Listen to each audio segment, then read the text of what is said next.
don't give them a plot wherein they're trying to create a monopoly on a country's water supply, but also don't give them a plot that piggybacks on the plots of the movies before it in a shallow attempt to add weight. It can still be meaningful without begging to be seen as the most meaningful thing that's ever happened to any character in the history of fiction. I love the Blade films like they're my children. If I ever do have children, my first will technically be my fourth, because I became a proud father in 1998 when Blade came out. But like any father, I was a little disappointed when my beloved son didn't quite stick the landing at the end of the movie.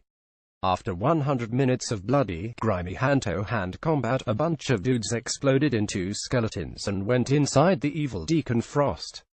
What, why now? I'm not going to cry out for realism in my vampire movie, as spirit skeletons with wings will always come out of nowhere, but it's definitely a shift.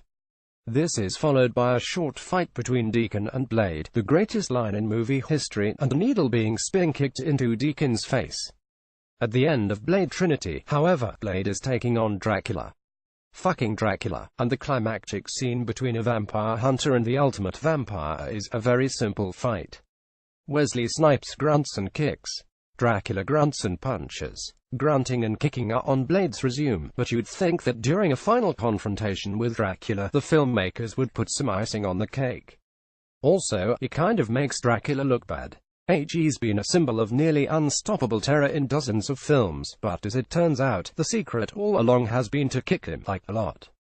If anything, the ending of the first Blade should have been a dozen minutes of Blade slowly chopping the shit out of Deacon Frost, followed, of course, by the greatest line in history. It fits the tone of film to cap it off with a measured ass-kicking, and not a head-first dive into to the bottom of a pool of craziness. That should have been saved for Blade Trinity.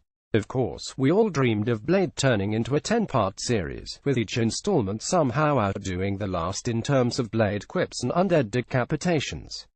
But it's starting to look like we might not get that, which means that Blade Trinity might as well have gone all out in its attempt to make Dracula look like something more than a buff dude who hates smiles.